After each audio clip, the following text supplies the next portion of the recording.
चलो विद्यार्थी मित्रों, तमारी समक्ष थोड़ी नवी बाबतों लईने हाजर थयो छुं। आगळना विडियोनी अंदर मैं विद्युत भार विषे अने कूलम्बीय बळ विशेनी चर्चा करी दीधी हती। एमना सूत्रों तमने याद ज हशे। विद्युत भार माटे सौथी अगत्यनुं सूत्र क्वोंटमीकरणवाळुं। कोई विद्यार्थी कहेशे कयुं सूत्र बने? क्यू बराबर एन। बीजું सूत्र हतुं कूलम्बीय बळनुं। कूलम्बीय बळ बे विद्युत भार स्थिर होय त्यारे तेमनी वच्चे लागे। कूलम्बीय बळनुं सूत्र हतुं एफ बराबर के Q1 Q2 અને બે વચ્ચેનું અંતર r²। તમે બધા આ બંને સૂત્રો વિશે જાણો છો। ચલો બકા, હવે આ સૂત્રોને લગતા મારે થોડા દાખલા સમજવા છે। ઉદાહરણની થોડી ચર્ચા કરું છું।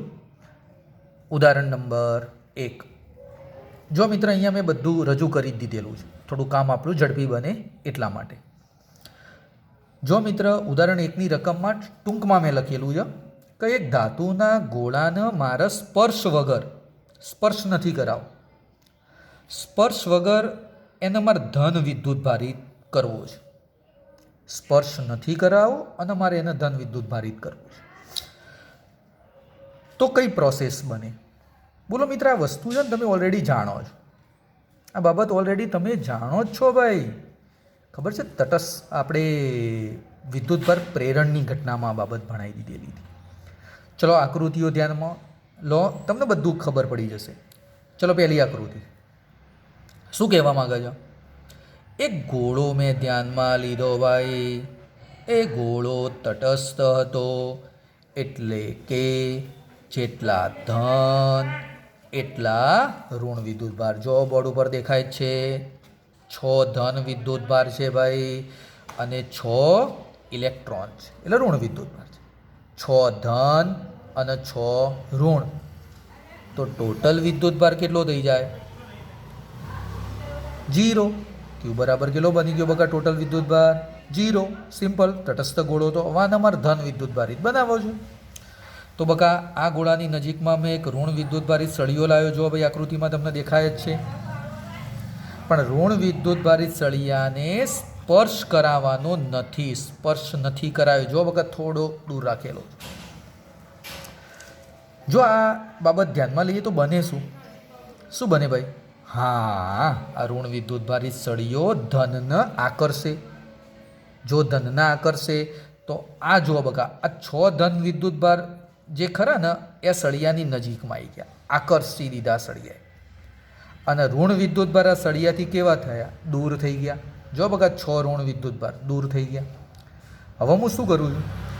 આ બાજુ બકા અર્થિંગ લગાવી દઉં છું।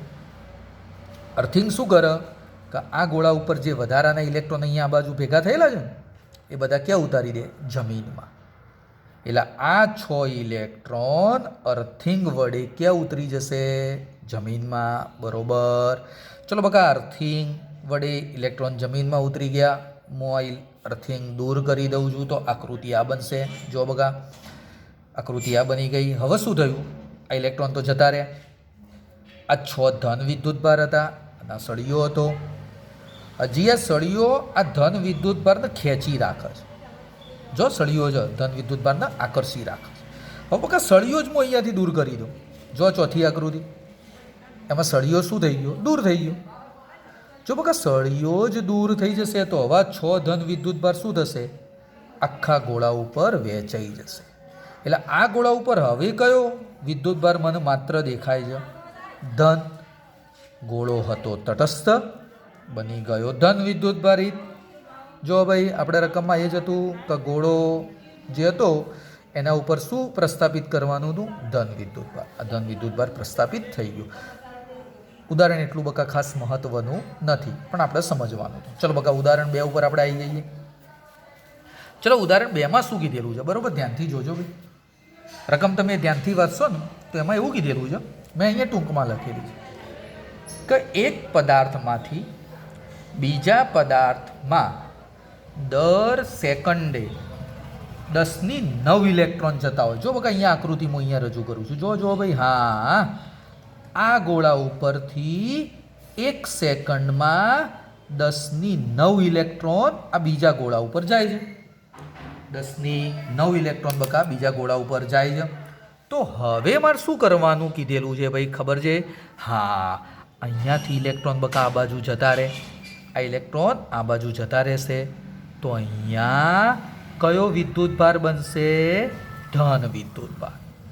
કયો વિદ્યુતભાર અહીંયા મને જોવા મળશે? ધન. તો આ ધન વિદ્યુતભાર મારે કેટલું પ્રસ્થાપિત કરવાનું છે ભાઈ, ખબર છે? 1 કુલમ. આ ગોળા ઉપર 1 કુલમ ધન વિદ્યુતભાર પ્રસ્થાપિત કરવા માટે સમય કેટલો થાય મારે નક્કી કરવાનું છે. એ ગોળા ઉપર 1 કુલમ વિદ્યુતભાર પ્રસ્થાપિત થવા માટે લાગતો સમય કેટલો, મારે સમય બકા શોધવાનો કીધેલો છે. ચલો ભાઈ, મેં તમને કીધું કે આ ગોળા ઉપર ધન વિદ્યુતભાર બનતો હોય છે. કેમ બકા ધન વિદ્યુતભારિત બને? કારણ કે અહીંયાથી ઇલેક્ટ્રોન આ બાજુ જાય છે, આ ઋણ બનશે પ્રાંતર. તો આ ગોળા ઉપર કેટલો વિદ્યુતભાર પ્રસ્થાપિત કરવાનો છે? 1 કુલમ. કેટલો સમય થાય મારે શોધવાનો છે.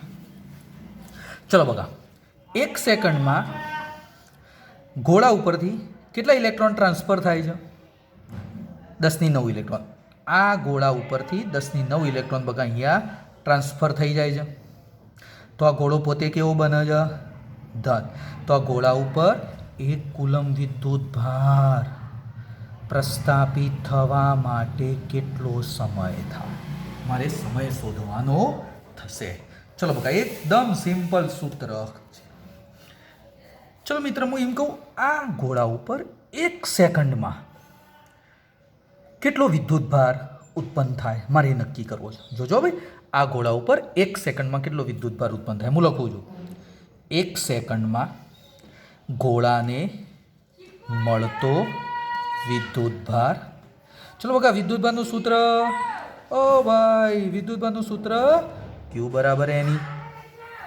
ચલો બકા, 1 સેકન્ડમાં કેટલા ઇલેક્ટ્રોન ટ્રાન્સફર થતા હતા? 10ની 9 ઇલેક્ટ્રોન. તો ચલો બકા, અહીંયા 10ની 9 ઇલેક્ટ્રોન મેં લખી દીધા. ઈનું મૂલ્ય તો ખબર જ છે, 1.6 ગુણ્યા 10ની -19. સાદું રૂપ આપો તો 1.6 ગુણ્યા 10ની -9 કુલમ વિદ્યુતભાર મને મળ્યો. કોક વિદ્યાર્થીના મગજમાં હોય કે સાહેબ ઇલેક્ટ્રોન તો અહીંયા ગુણ ના આવે. ના મિત્ર, જો બરોબર ધ્યાનથી જો, ઇલેક્ટ્રોન આ ગોળા ઉપરથી અહીંયા જાય છે તો આ ઋણ બનશે, પણ આ ગોળો પોતે કેવો બનશે? ધન. એટલે 1 સેકન્ડમાં આ ગોળો કેટલો વિદ્યુતભાર ઉત્પન્ન કરે? 1.6 ગુણ્યા 10ની -10 કુલમ. આ ગોળા ઉપર 1 સેકન્ડમાં આટલો વિદ્યુતભાર ઉત્પન્ન થઈ ગયો ભાઈ. તો હું ત્રિરાશિ ના મૂકી શકું કે ભાઈ Q વિદ્યુતભાર ઉત્પન્ન થવા માટે લાગતો સમય 1 સેકન્ડ. તો 1 કુલમ વિદ્યુતભાર ઉત્પન્ન થવા માટે લાગતો સમય કેટલો? ફરીથી બોલું છું, આ ગોળા 1 સેકન્ડમાં કેટલો ધન વિદ્યુતભાર ઉત્પન્ન કરે છે? બોર્ડ ઉપર દેખાય જ છે. તો Q વિદ્યુતભાર ઉત્પન્ન થવા માટે લાગતો સમય 1 સેકન્ડ. તો આ ગોળા ઉપર મારે કેટલો વિદ્યુતભાર ઉત્પન્ન કરવાનો છે? 1 કુલમ. તો 1 કુલમ માટે લાગતો સમય કેટલો? તો સમય બરાબર 1 ગુણ્યા 1 ભાગ્યા Q. ચલો બકા લખાવો, 1 ભાગ્યા Q બરાબર તો તમે જાણો જ છો 1.6 ગુણ્યા 10ની -10. ઓકે ભાઈ, 1 ભાગ્યા 1.6 ધ્યાનમાં લેશો તો બોલો બકા કેટલા બનશે? T બરાબર કેટલા બનશે? 0.625 ગુણ્યા 10ની -10 ઉપર ગયા +10 સેકન્ડ. ઓકે કોઈ વિદ્યાર્થી કહે સાહેબ ટી બરાબર 6.25 ગુણ્યા 10⁹ લખું તો ચાલે? હા સાહેબ, એક પોઈન્ટ ખસેડી દીધો તો આમાંથી એક ઘાત ઓછી થઈ ગઈ. સાહેબ આ તો સમય સેકન્ડમાં આવ્યો. ચલો બકા, મારે આ સમય જે ખરો ને એ વર્ષમાં લખવો છે. વર્ષ.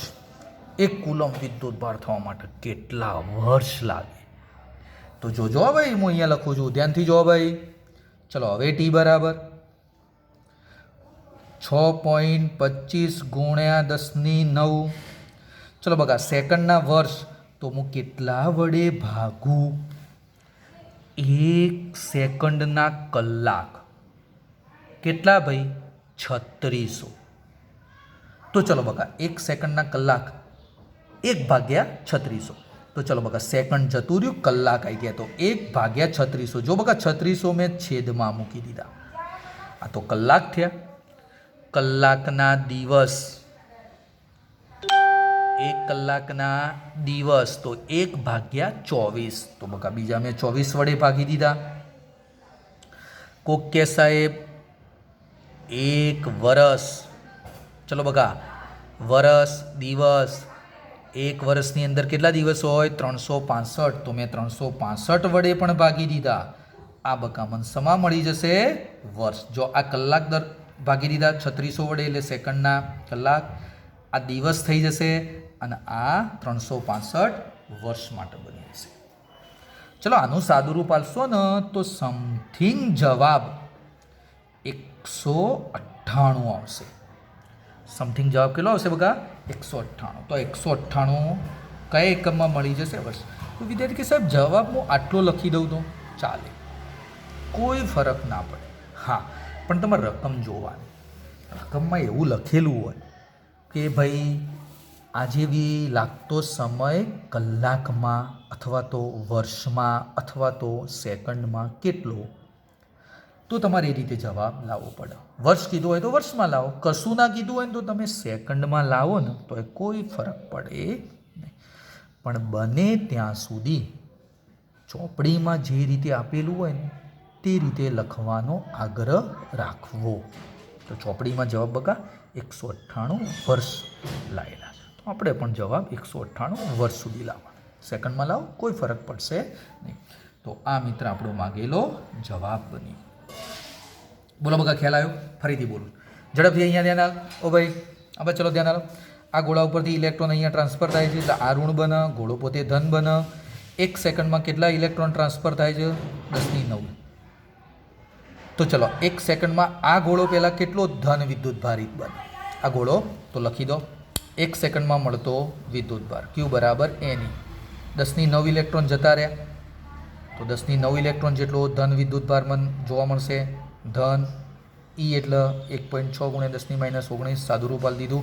તો આ Q મન કેટલા સેકન્ડમાં મળ્યો? 1 સેકન્ડમાં. તો ત્રિરાશિ મૂકી દો. Q માટે 1 સેકન્ડ, તો આપણે કેટલો વિદ્યુત ભાર ગોળા ઉપર લાવવાનો છે? 1 કુલમ. 1 કુલમ માટે સમય કેટલો? સાદું રૂપ સેકન્ડ આવ્યો. આ સેકન્ડ હું કલાકમાં કરું છું તો કલાકમાં એટલે 3600 વડે ભાગ્યા. દિવસ કરું છું તો ફરીથી પાછા 24 વડે ભાગ્યા.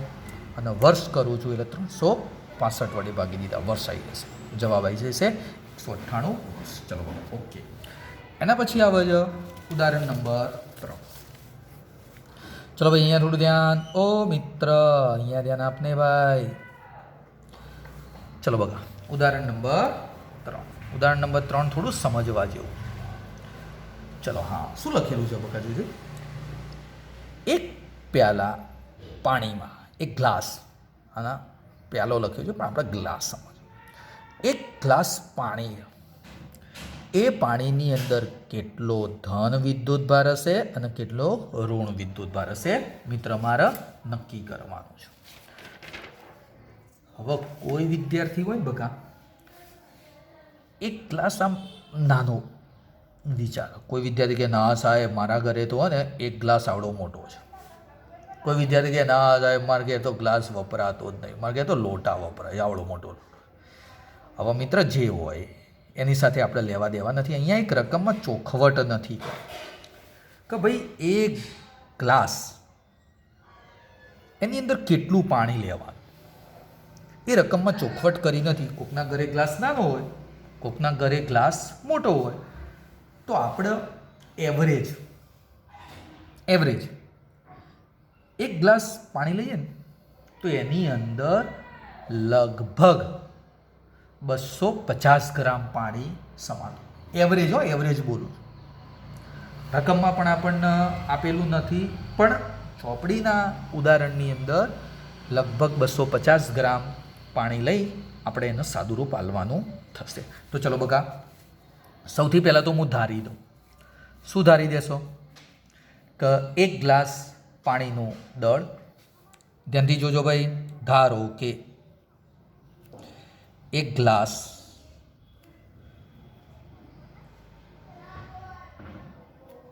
ગ્લાસમાં પાણીનું દળ એમ બરાબર કેટલું બકા લેવાનું થશે? 250 ગ્રામ. કોઈ વિદ્યાર્થી કે સાહેબ હું આને ધારી દઉં 300 ગ્રામ, કોઈ વાંધો નહીં આવે. પણ બને ત્યાં સુધી મેં પહેલાંય કીધું, ચોપડી પ્રમાણે જવાબ લાવવાનો પ્રયત્ન કરવાનો. ચલો બકા, મારા પાણી જે ખરું ને, પાણી એટલે H2O. કોઈ કહેશે બકા H2Oનો પાણી, આ H2Oનો મારે અણુભાર લખી કરો.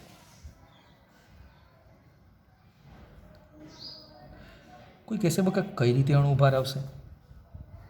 પાણીનો અણુભાર ભાઈ અમુક વિદ્યાર્થીઓને ખબર હોય, જેને કેમિસ્ટ્રી આવડતું હોય, અમુકને તો સાહેબ કેમિસ્ટ્રીમાં ટપ્પા જ નહીં આવડતું. તો ધ્યાનથી જુઓ ભાઈ,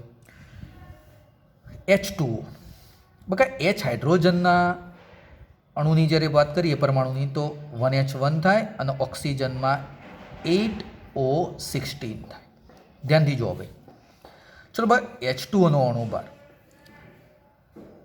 હાઇડ્રોજનના 2 અને ઓક્સિજનનો 1, આખો H2Oનો અણુ બને. એમાં હાઇડ્રોજનના 2 પરમાણુ અને ઓક્સિજનનો 1 પરમાણુ.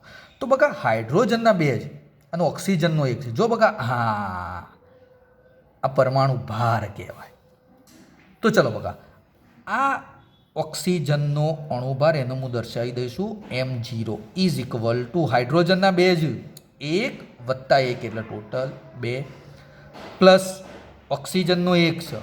તો અહીંયા ઓક્સિજનના 1 પરમાણુમાં કેટલો બકા એનું પરમાણુ ભાર હોય?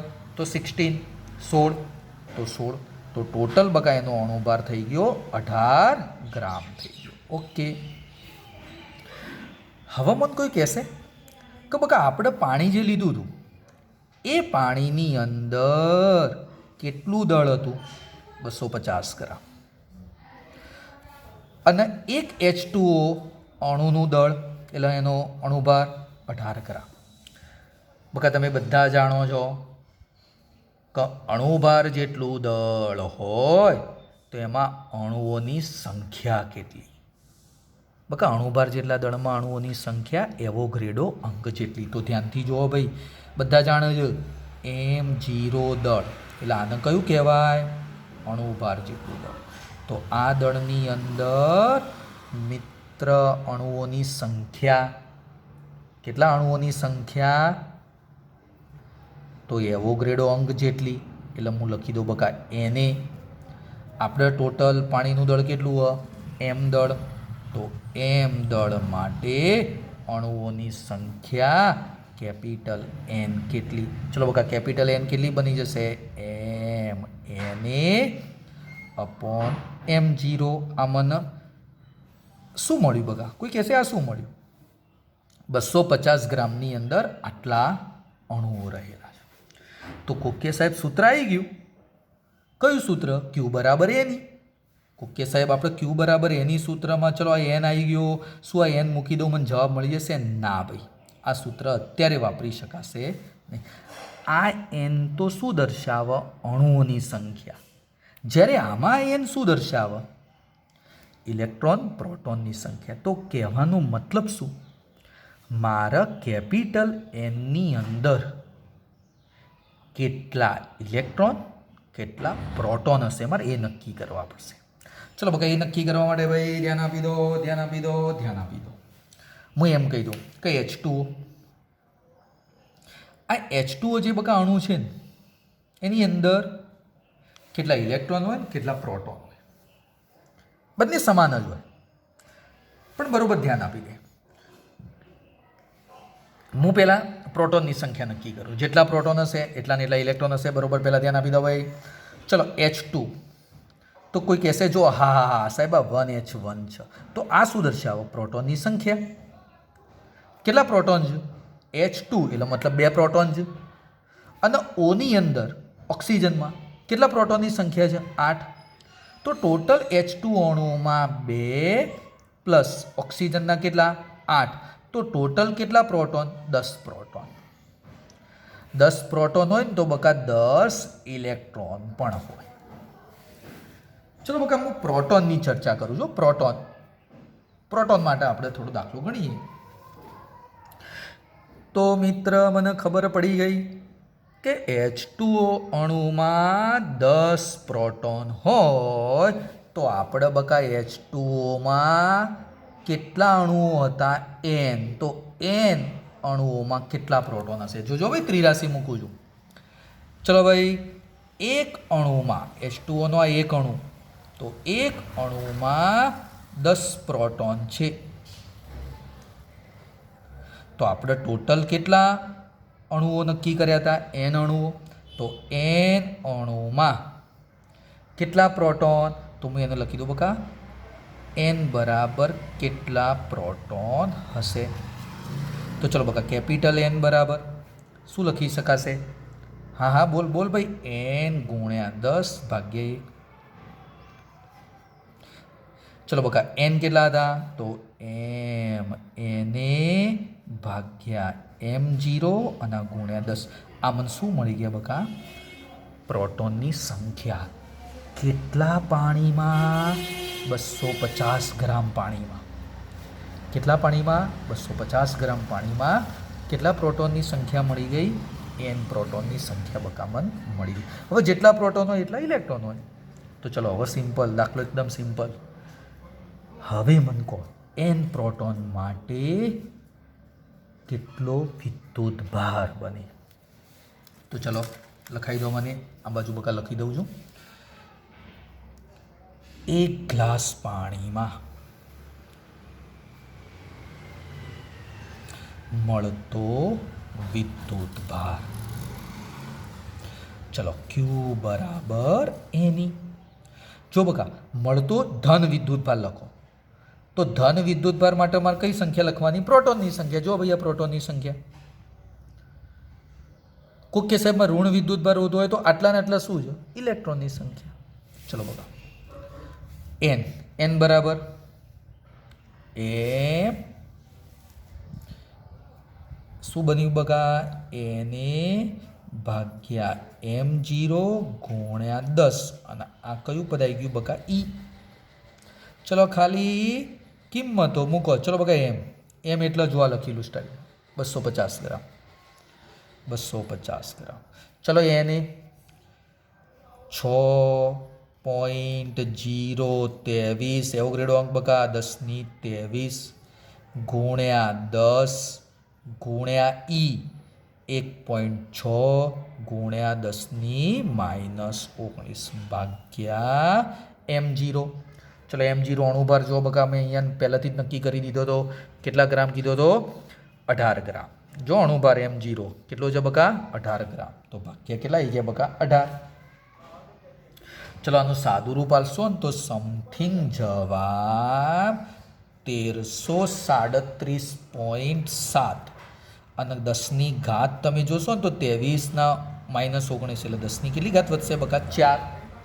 તો કહેવાનો મતલબ 1.33, અમુક વિદ્યાર્થી 34 લખશે, વાંધો નહીં, ગુણ્યા 10ની કેટલા પોઈન્ટ ખસ્યા? 1 2 3 અને 4 એટલે ટોટલ કેટલા? 7. એટલા કુલમ વિદ્યુત ભાર કહેવાય. કોકે સાહેબ ધન વિદ્યુત ભાર આટલો આવ્યો તો ઋણ વિદ્યુત ભાર આટલો જ આવે, તમારે આગળ શું મૂકી દેવાનું? ખાલી માઇનસ. દાખલો એકદમ સિમ્પલ છે, સમજવાનો છે. ફરીથી બોલું છું. પહેલાં તમારો જે 1 ગ્લાસ પાણી હતો, જો અહીંયા ધ્યાન આપી દો, આ 1 ગ્લાસ પાણી હતો. આ પાણીની અંદર મેં દળ ધારી દીધું. એમ કેટલું ધારી દીધું? 250 ગ્રામ દળ ધાર્યું. ચલો બકા, દળ ધાર્યું તો આની અંદર મારે અણુઓની સંખ્યા નક્કી કરવી પડે કે ભાઈ કેટલા પાણીની અંદર અણુઓની સંખ્યા કેટલી હશે, પાણીના અણુઓની સંખ્યા કેટલી હશે, તો અણુઓની સંખ્યા n નક્કી કરવી. ચલો અણુઓની સંખ્યા n આવી જાય, એના ઉપરથી મારે એમાં કેટલા પ્રોટોન છે સ્મોલ n નક્કી કરવો પડે. કેપિટલ n અને સ્મોલ n બકા અલગ અલગ વસ્તુઓ છે. સ્મોલ n ઇલેક્ટ્રોન પ્રોટોનની સંખ્યા દર્શાવો અને કેપિટલ n અણુઓની સંખ્યા દર્શાવો. ભૂલ થાય નહીં. સ્મોલ n આવી જાય તો એ સ્મોલ n ની કિંમત સિમ્પલ આમાં મૂકી દેવાની. આ જો સ્મોલ n સાદું રૂપ આપી દેવાનું, જવાબ તમને મળી જશે. આ ધારવાનું આવશે 250 ગ્રામ. ફરીથી એક વખત ચલો ઝડપથી. એમ 250 ગ્રામ ધારી દીધું. પાણીનો અણુભાર 18 ગ્રામ ધારી દીધો તો મને સંખ્યા મળી જાય m0. અણુભાર જેટલું દળ હોય તો સંખ્યા એવોગ્રેડો અંક જેટલી, તો સ્મોલ m દળ માટે સંખ્યા કેટલી. બીજું, એક H2O અણુ હોય તો કેટલા પ્રોટોન મળ્યા બકા? 10 પ્રોટોન મળ્યા. તો ફરીથી ત્રિરાશિ મૂકી દીધી. એક અણુમાં 10 પ્રોટોન તો n અણુમાં કેટલા પ્રોટોન? ચલો બકા આ જે સ્મોલ n આવ્યો એ આપણે આ સૂત્રમાં મૂકી દો, સાદું રૂપ આપવાનું થશે. એટલે દાખલો થોડો સમજવા જેવો છે. ચલો બકા એના પછી આગળ ઉદાહરણ નંબર 4 ઘરે પ્રેક્ટિસ કરવાનો. ચલો બકા ઉદાહરણ 4 ની અંદર થોડી ગણતરીવાળો છે દાખલો, પણ સહેલો છે, તમને ખ્યાલ આવી જાય એવો જ. ચલો બકા ઉદાહરણ 4 ધ્યાન આપી દો. શું કીધેલું છે? રકમ બરોબર વાંચો. ઇલેક્ટ્રોન પ્રોટોન વચ્ચે તથા બે પ્રોટોન વચ્ચે લાગતા બળોના ગુણોત્તર પરથી એના પ્રબળતા શું છે સરખામણી કરવાની છે. મિત્ર, ઇલેક્ટ્રોન અને પ્રોટોન બંને દળ ધરાવે. જો બંને દળ ધરાવે ને ભાઈ તો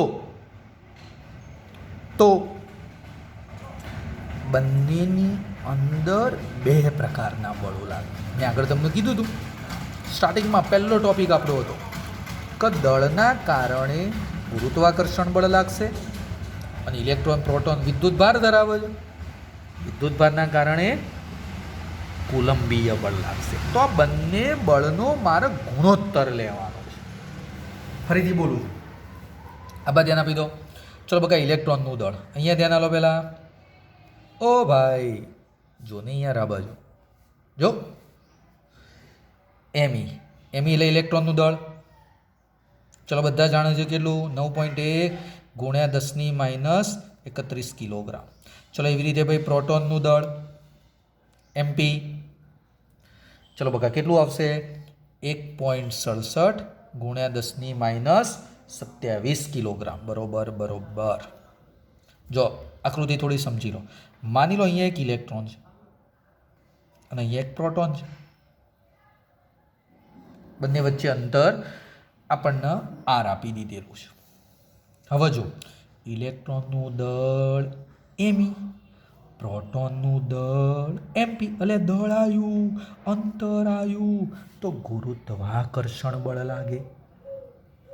તો ભાઈ બંને વચ્ચે લાગતું ગુરુત્વાકર્ષણ બળ F ગ્રેવિટેશન. શું લખાય સૂત્ર? સાર્વત્રિક અચળાંક G, એના પછી એમ ઇલેક્ટ્રોનનું દળ, એમ પ્રોટોનનું દળ, બે વચ્ચેનું અંતર R². સમીકરણ 1. અલ્યા ભાઈ ઇલેક્ટ્રોનનો વિદ્યુતભાર E મૂલ્ય, પ્રોટોનનો વિદ્યુતભાર E મૂલ્ય. અલ્યા વિદ્યુતભાર વચ્ચે વિદ્યુત બળ એટલે કે કુલંબીય બળ લાગે. તો ચલો ભાઈ લખાવો કુલંબીય બળ અથવા તો વિદ્યુત બળ, બંને એક જ કહેવાય બગા. વિદ્યુત બળ, ઇલેક્ટ્રિક ફોર્સ એટલે Fe. ચલો સૂત્ર કયું બનશે ભાઈ? અચળાંક. યાદ કરો સપ્રમાણતાનો અચળાંક કે વિદ્યુત બળની અંદર કે ઇલેક્ટ્રોન માટે E, પ્રોટોન માટે E, બે વચ્ચેનું અંતર દેખાય જ છે R². સમીકરણ નંબર 2. બકા જો અમારે ગુણોત્તર લેવાનો છે ગુણોત્તર. તો ચલો ભાઈ લખાવો લે ગુણોત્તર. ઓ ભાઈ ગુણોત્તર કે એફઈ હું ઉપર રાખું છું, પહેલું એફઈ, એનું કારણ તમને છેલ્લે ખ્યાલ આવશે. F G. ચલો બગા એફઈ એટલે આ સૂત્ર કે ઈ સ્ક્વેર આર સ્ક્વેર. ચલો ભાઈ એફ જી છેદમાં છે એટલે અહીંયા શું બનશે? ઊંધું બની જશે. ઊંધું એટલે આર સ્ક્વેર, નીચે જી એમ ઈ અને એમપી. અલ્યા ઢસ ઢસ. હજી કોઈ ઢસ ઢસ થાય ના. તો હવે ચલો બકા કિંમત મૂકવાની થશે. હો ભાઈ ચલો કિંમત લખાવો કે 9 ગુણ્યા 10ની 9 ગુણ્યા ઈનો વર્ગ 1.6 ગુણ્યા 10ની -19નો વર્ગ ભાગ્યા જી. યાદ આવહ સાર્વત્રિક અચળાંક 6.67 ગુણ્યા 10ની -11. ભાઈ યાદ રાખવું પડે, બધું સાહેબ યાદ ના રાખે. ઇલેક્ટ્રોનનું દળ 9.1 ગુણ્યા 10ની -31. પ્રોટોનનું દળ 1.67 ગુણ્યા 10ની -27. ઓનું હાદું રૂપ આલો. હું આલો હાદું રૂપ 2.3 ગુણ્યા 10ની 39 જવાબ આવશે. સાદુરૂપ આલજો મિત્રો. આ F E upon F G. આના ઉપરથી લખાય શું લે? શું લખાય? F E. આ એફ જી જો છે આ બાજુ આવે, જો ભાગાકારમાં હતા આ બાજુ ગુણાકારમાં. તો આનો મતલબ ભાઈ આનો મતલબ તો કાઢી યાર. આનો મતલબ કાઢ નહીં યાર. હું તું એ બે રહ્યો શું થાય આનો મતલબ? ભાઈ વિદ્યુત બળ એ ગુરુત્વાકર્ષણ બળ કરતા 1039 ગણું વધારે છે, પ્રબળ છે. જો પ્રબળની મેં તમને કીધું હતું સરખામણી કરવાની. જો ભાઈ આ પ્રબળતાની સરખામણી તો કયું બળ વધારે આવ્યું? Electric force. અને એ પાછું કેટલું વધારે લે વિચાર કર. 1039 2.3 પણ ગુણ્યા 1039 ગણું થાય છે. આનો મતલબ એવો મિત્ર કે જ્યારે ઇલેક્ટ્રોન અને પ્રોટોન તમે લો તો એ બે વચ્ચે ગુરુત્વાકર્ષણ બળ લાગે અને વિદ્યુત બળે લાગે. પણ આ બંને બળમાં ગુરુત્વાકર્ષણ બળ ધ્યાનમાં ના લે. કેમ બગા? કારણ કે વિદ્યુત બળ ખરું ને એ ગુરુત્વાકર્ષણ બળ કરતાં ખૂબ જ વધારે હોય. એટલા માટે ગુરુત્વાકર્ષણ બળને અવગણી શકાય. ખ્યાલ આવ્યો મિત્ર? આ યાદ રાખવાનું છે. ચલો હવે રકમની અંદર ઇલેક્ટ્રોન પ્રોટોને કીધેલું છે અને પ્રોટોને કીધેલું છે. જો ભાઈ રકમની અંદર શું કીધેલું? Electron proton. તો મેં ઇલેક્ટ્રોન પ્રોટોન સમજાયું. એવી જ રીતે પ્રોટોન વચ્ચેની વાત કરવાની છે. એકદમ સહેલું, તમને હવે આવડી જ જાય. હું ડાયરેક્ટ લખી દઉં છું. આ જ સૂત્ર. ચલો હેડો અહીંયા ધ્યાન આલ દેજો. આ સૂત્ર ધ્યાન આપો. ચલો બકા બે પ્રોટોનની વચ્ચે ચર્ચા કરું છો ભાઈ. બે આ બાજુ જો ભાઈ બે પ્રોટોન માટે લખાવો F E upon F G. ભાઈ ડાયરેક્ટ આવડી જવું જો. હવે એવું ના હોય, બધું સાહેબના લખ્યા લો. ચલ ભાઈ લખાય. આ પ્રોટોન સમજ. જો આકૃતિ અહીંયા ટૂંકમાં દોરી દઉં તો નાખેલા વધ. જો ભાઈ પ્રોટોન દળ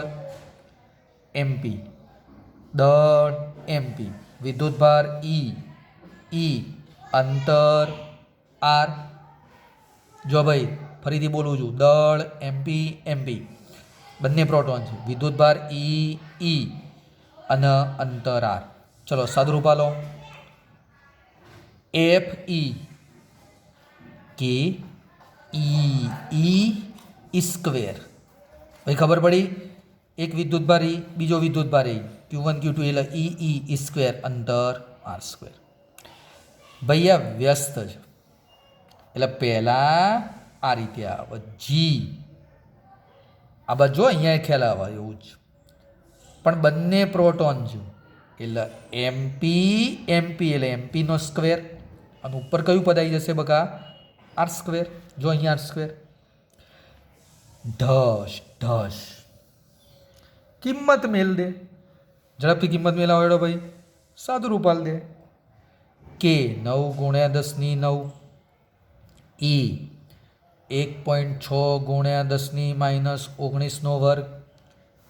ચલો ભાઈ જી હવે યાદ રાખ લે. આ 6.67 ગુણ્યા 10 - 11.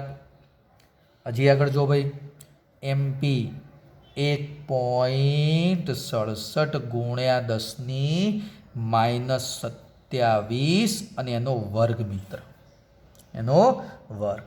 ચલો આનું સાદું રૂપ આપશો ને મિત્ર તો જવાબ બની જશે 1.23 ગુણ્યા 10⁻36 બની જશે.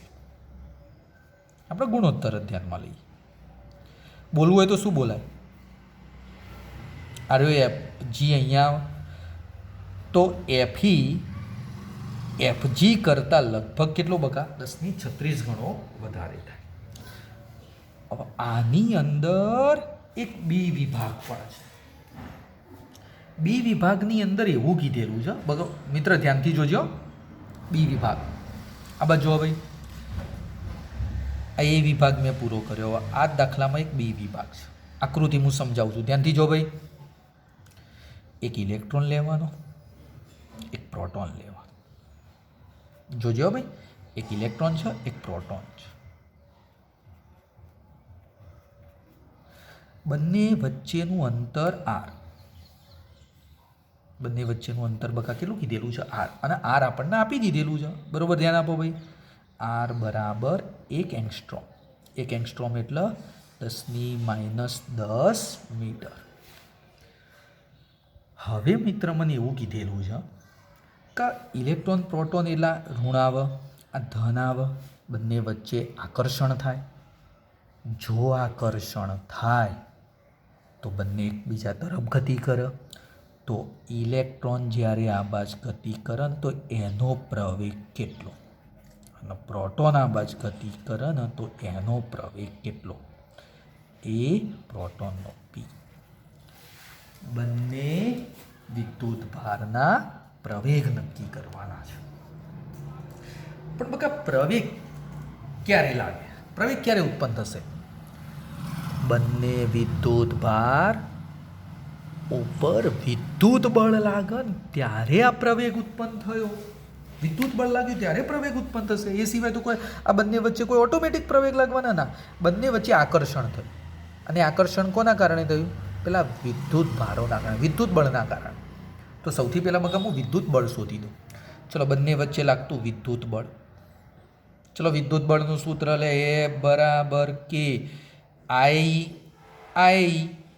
ઈ સ્ક્વેર અંતર આર સ્ક્વેર કે 9 ગુણ્યા 10⁹ ઈ 1.6 ગુણ્યા 10 - 19 વર્ગ આર સ્ક્વેર. જો ભાઈ આર સ્ક્વેર 10 - 10 એનો વર્ગ 10 - 20.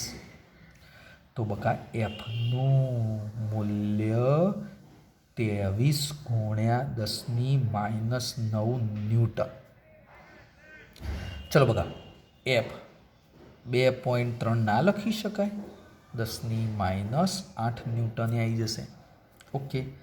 હવે આ બળના કારણે ચલો મારે ઇલેક્ટ્રોનમાં કેટલો પ્રવેગ ઉત્પન્ન થયો શોધવું છે. ઇલેક્ટ્રોન માટે હું પ્રવેગ શોધું છું. ઇલેક્ટ્રોન માટે પ્રવેગ શોધું છું. ચલો ભાઈ, ધ્યાનથી જો ઇલેક્ટ્રોન માટે શું થશે? એફ બરાબર એમ એ, પણ ઇલેક્ટ્રોન એટલે એમી પ્રવેગ. ઇલેક્ટ્રોનનો એ શું શોધવાનું છે? એ ઈ. તો એફ અપોન એમી. ચલો, એફ કેટલા? 2.3 ગુણ્યા 10 - 8 ભાગ્યા એમી. 9.1 ગુણ્યા 10⁻31. આનું છેલ્લે સાદુરૂપ આપશો ને એ તો જવાબ આવશે 2.5. સાદુરૂપ આપજો મિત્ર, ગુણ્યા 10⁻22. કેટલી આવશે? 10⁻22 મીટર પર સેકન્ડ સ્ક્વેર. આ ઇલેક્ટ્રોનમાં ઉદ્ભવતો પ્રવેગ આવી ગયો. ઇલેક્ટ્રોનમાં આટલો પ્રવેગ ઉદ્ભવતો હોય છે. આ મને જવાબ મળી ગયો. બોલો, બેઠી વસ્તુ પ્રોટોન માટે ના શોધી શકાય? તો ઝડપથી ચલો ભાઈ ધ્યાન આલો. પ્રોટોન માટે આ બાજુ જો ભાઈ, પ્રોટોન માટે હું લખી દઉં છું. પ્રોટોન માટે શું લખાશે? F બરાબર ma, પ્રોટોનનું દળ mp, પ્રોટોનનો પ્રવેગ ap. તો ધેરફોર AP બરાબર F/mp. ચલો ભાઈ, પ્રોટોનમાં કેટલું બળ, એટલે બે વિદ્યુતભારો વચ્ચે લાગતું બળ કેટલું હતું? જો ભાઈ આગળ આપી દીધેલું છે ને, જો ભાઈ જો આ રહ્યું કેટલું? 2.3 ગુણ્યા 10⁻8. 2.3 10⁻8. ભાઈ પ્રોટોનનું દળ 1.67 ગુણ્યા 10⁻27 કિલોગ્રામ. તો જવાબ બની જશે 1.37 ગુણ્યા 10⁻19. 1.37 ને 1.40 લખશો ને તો કોઈ વાંધો નહીં આવે હો ભાઈ, મીટર પર સેકન્ડ સ્ક્વેર. ભાઈ આ એકમ ખાસો જ નકર અડધો માર્ક કપાઈ જતો એકમ ના લખો. તો આ મને મળી ગયું બકા, પ્રોટોનમાં ઉદ્ભવતો પ્રવેગ. એટલે મિત્ર મેં 1 થી 4 ઉદાહરણ સમજાવી દીધેલા છે. આગળના ઉદાહરણો પણ આપણે મિત્ર સમજવાના જ છે. ચલો મિત્ર, તો 1 થી 4 ઉદાહરણ તમારા ઘરે તૈયાર કરી દેવાના થશે. ફરીથી બોલું જો મિત્ર, મેં અત્યાર સુધી જે ચલાવ્યું એની અંદર 2 ટોપિક તમારે ખાસ તૈયાર કરી દેવાના. એક, વિદ્યુત ભારનું ક્વોન્ટમીકરણ, IMP ટોપિક, 2 માર્ક માટે પ્રશ્ન અગત્યનો છે, દરેક વિદ્યાર્થીએ તૈયાર કરી દે. અને બીજું, કુલમનો નિયમ અને એનું સદિશ સ્વરૂપ. આ 2 ટોપિક જ તૈયાર કરો, બીજું બધું માત્ર સમજવાનું જ છે. 2 ટોપિક તૈયાર કરી દો અને 1 થી 4 ઉદાહરણ તૈયાર કરી દો. આ 6 બાબત તૈયાર કરી દો. બીજા દાખલા હું આવતીકાલે ધ્યાનમાં લઈશ ઉદાહરણના. આટલા સુધી આજે જે વિદ્યાર્થીઓ વિડીયો નથી જોતા તે વિદ્યાર્થીઓને વિડીયો જોવાનો કહેશો. આપણી આ લિંક ઉપર લાઈક કરો, સબસ્ક્રાઈબ કરો કે જેથી મારા જે વિડીયો નવા આવે એ તમારા જોડે ઝડપથી પહોંચી જાય. ઓકે, ચલો મિત્રો, ગુડ નાઇટ. આટલું તૈયાર કરતા રહ્યો.